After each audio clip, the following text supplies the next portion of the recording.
Hello and welcome to another episode of Headline Canada. Today we will discuss the upcoming 96th Royal Agricultural Fair, and we have in conversation with us the CEO of the Royal Fair, Charlie Johnstone. Hello, very warm welcome to PTC Punjabi. Thank you for having me. Mr. Johnstone, to begin with, we would like to know the history of the fair, the background, and what was the actual motive of the fair.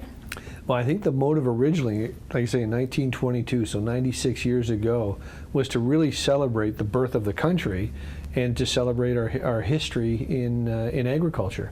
And it started as an agricultural fair. We're bringing in animals from across the country to compete. And that, from there, it blossomed into all sorts of competitions. Last year there were over 120 different agricultural competitions, and when people think about agricultural competitions being in a rural setting, we don't quite understand sometimes what goes into, where does our food come from and how does it get here. And it's our agricultural history, especially in Canada, that really provides that. So we have competitions for goats and hens and obviously beef and dairy, but butter tarts and jams and jellies and all cheeses, and all of that I think is a fun, exciting time, because in today's society we're all interested in where does our food come from, how does it get from the farm to the table, what goes into our food. I think those questions are being asked more and more today. So it's as relevant today as it was in 1922 when it first started. And the buildings down at Exhibition Place were purpose-built for the Royal, in cooperation with three levels of government. It was very important that the governments realized the importance of agriculture, not just on the economy, but on society in general. Invested in the fair, and it's been thriving ever since. Absolutely, and I'm pretty sure that it was definitely not on the same level as it is on today. So how much growth you have seen in last 95 years? Yeah, I mean, it is a spectacular event. When you look at last year, we had just over 300,000 people attend the Royal Agricultural Winter Fair over the 10 days. And that is, makes it one of Ontario's largest events. And it's celebrated because there's so much to see and do for a wide variety of people. So we would put through about 20 to 25,000 school kids coming on school trips to see farm animals. Today's society, we're one generation again further removed from a family farm, and certainly with new Canadians, they don't have a connection to a Canadian farm. This is an opportunity for people to come down and talk to farmers and talk to the producers and see these animals for real. I mean, they see them on television or see them in a movie or see them in a book, but they don't see them live. And again, on the education side, it's so much telling that story and the history and the importance of food in today's society. But we would be running events for school kids, certainly families. Tens of thousands of families are coming down, primarily because they want to see the animals. We have lots of people coming down just to do the shopping. There's a great shopping forum. And then we have a whole other segment coming down just to see the horse show. So we would also, not only are we doing agricultural competitions, but we would be hosting the #1 indoor horse show in North America. So last year we had the #1 and #2 equestrian riders in the world at the fair. Olympic athletes, champion Pan Am Games, all competing for the spot to be the royal champion. So that kind of growth is developed kind of year over year for the last 96 years, and it continues to thrive. Yeah. The Royal Agricultural Winter Fair officially opens on November 2nd and ends November 11th. But what are the main features of the fair? Well, so the main features would be, from a public standpoint, people are coming down to see the PC Super Dogs.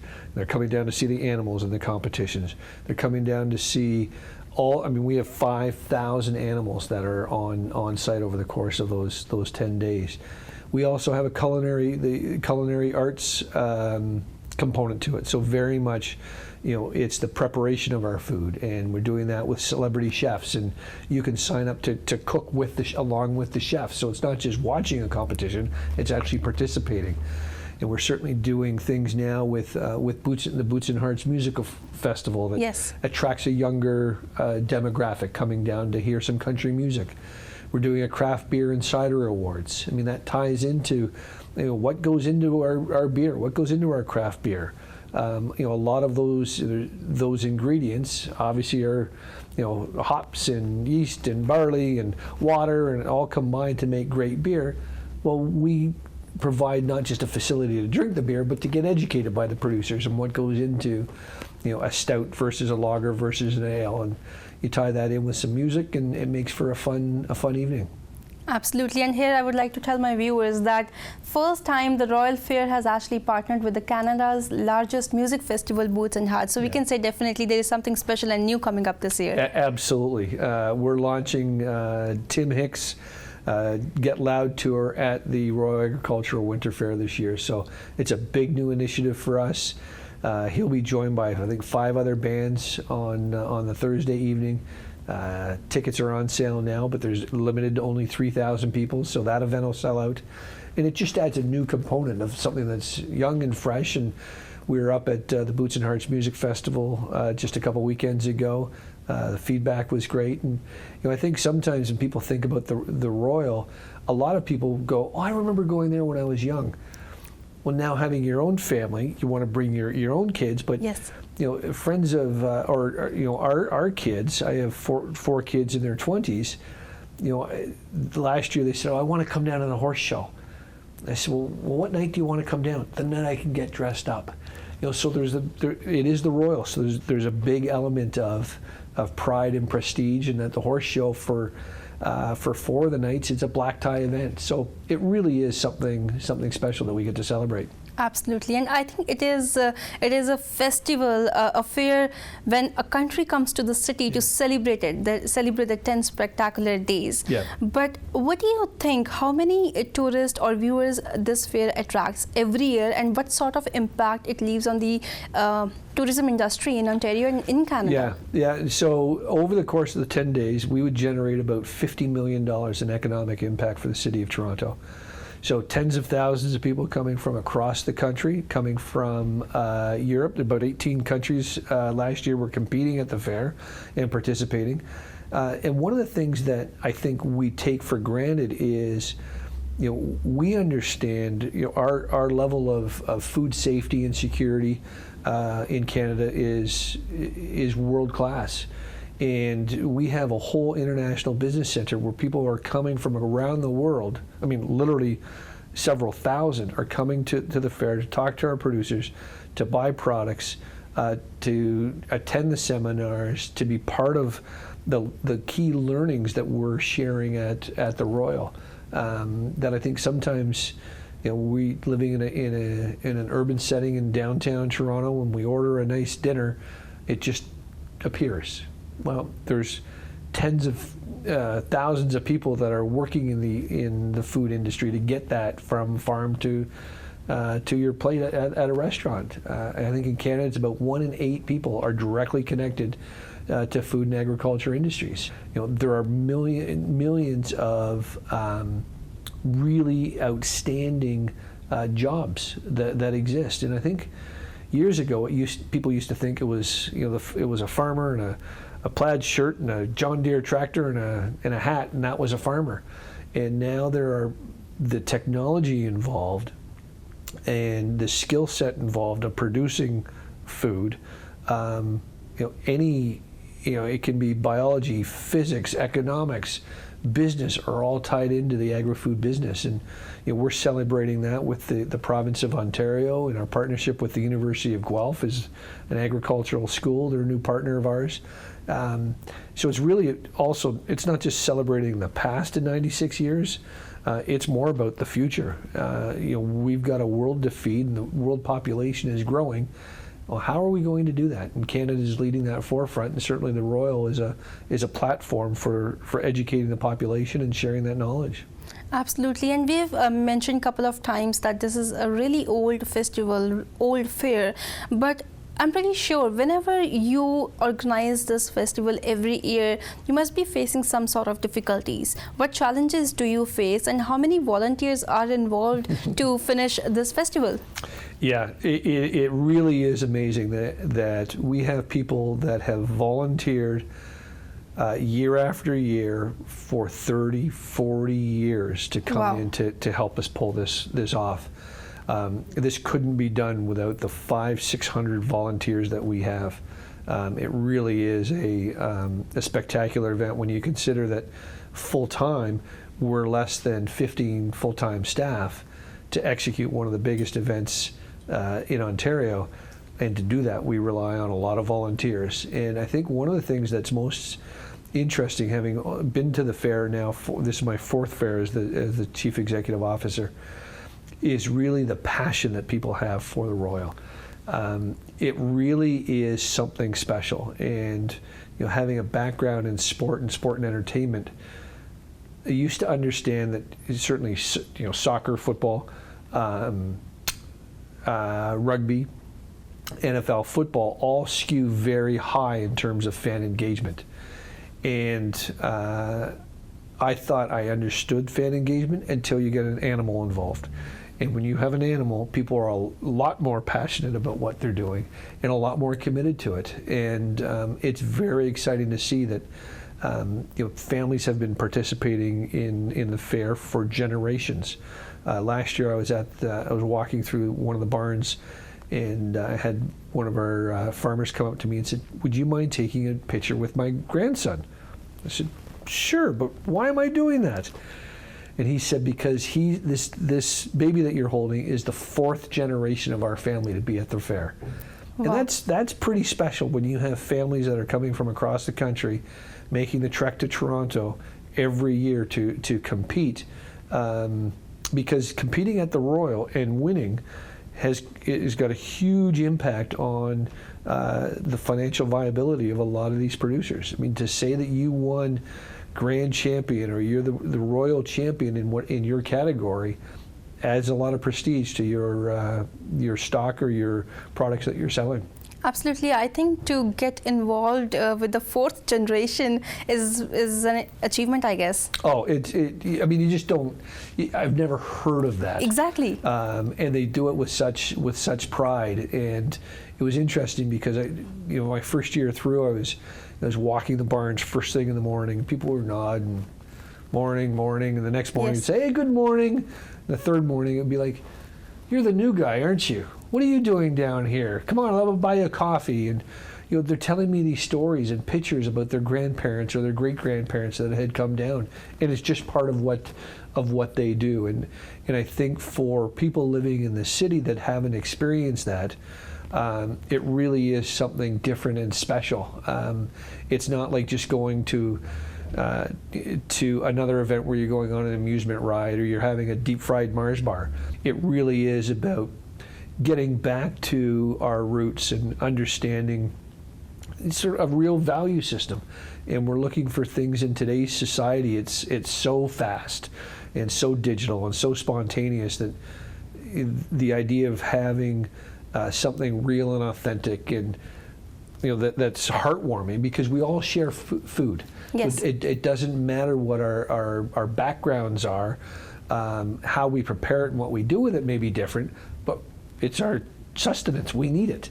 And we are so lucky in Ontario and in Canada to have this bounty of products that are produced throughout the year to celebrate that in downtown Toronto. As you were saying earlier, the idea of the country coming to the city gives us an opportunity to celebrate that. So it's fun and it feels good, right? Like you're talking about food and farmers and farm animals and education and kids and a horse show, and it feels good. It's a nice place to be.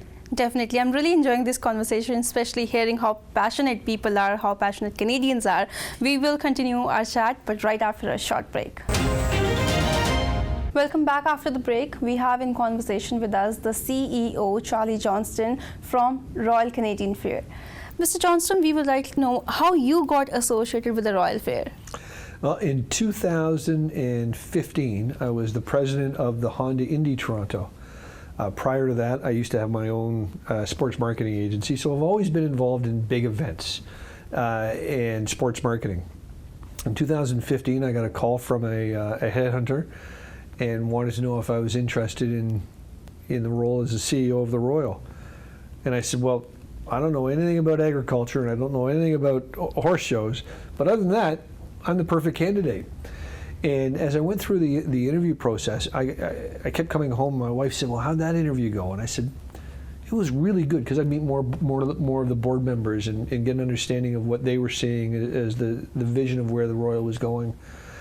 And it became more and more exciting. And the skill set they were looking for me was somebody that could run a big event. I mean, it takes a certain skill to manage an event of 300,000 people, and somebody that understood sponsorship and public relations and government relations and operations and logistics. And that was my background. The specifics about knowing a horse show or agriculture or the different classes of goats, I've got a director of agriculture that knows all of that, and I've got a horse show manager that knows all that. And so I rely on them as the industry experts, and I just kind of captain the team. And we've got an outstanding team to be able to pull off an event of this kind of world class. We'll soon celebrate 100 years of the fair, but where do you see this festival, this fair, in next coming 5-10 years? Yeah, I think the future is very, very bright for the Royal. Again, I think the relevance of food in today's society is of utmost importance, and the priority that people are putting on their food is important, and celebrating that in a fun way. So the introduction of a Boots and Hearts concert, the craft beer festival that we're doing, and those kind of awards, it attracts new people from a different priority. And then they see the animals and they see the competitions and start asking stories about what they're doing. So I think you'll see more events, you'll see bigger events, and then you may see us not just existing just for the 10 days in November.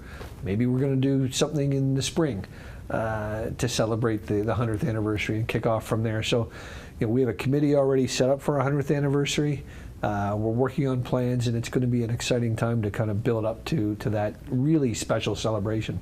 Absolutely, we look forward to it, and we know that this fair attracts like thousands of Canadians people every year, but still I think there are people who have never been to the fair before. So what do you want to say to those viewers, and how you will encourage them to be part of the fair once? Yeah, I think the first thing you want to do is visit our website. So if you go to royalfair.org, you will see all that the fair has to offer. And I think you need to come down and experience it, and you'll understand, because even walking in the doors, people go, oh, it smells like the Royal. I mean, it smells because part of it is the farm animals, but that's part of what makes it so unique and exciting. And I think you need to be prepared to come down for a full day. I mean, there's lots of shopping to do. There's lots of fun, interactive exhibits to participate in. There's thousands of animals to see. There's people to talk to. And it really is an enjoyable day. I mean, you can't help but come down to the Royal and have a smile on your face. It's just inherently connected to it feels good.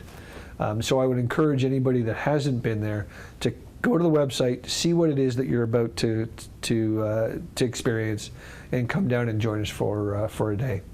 If someone wants to buy the ticket, how can people buy the tickets? Yeah, certainly you can buy tickets at the door or at royalfair.org. There's a link there. You can buy them online in advance. So we make it very easy to come and attend. And of course, it's at Exhibition Place. So you can take TTC or Go Transit directly to Exhibition Place. The fair's right there. I mean, those buildings were purpose-built for us. You come down and enjoy a great day. Do you want to give any message to our viewers? I think all I can say is come down and give it a try. You'll be surprised. You'll feel great. bring your family and friends, and have a great time at the Royal. Again, the best information to find out about the Royal is at royalfair.org. Thank you so much, Mr. Johnston, for joining us. It was really a pleasure talking to you. My pleasure. Thank you for having me. Thank you.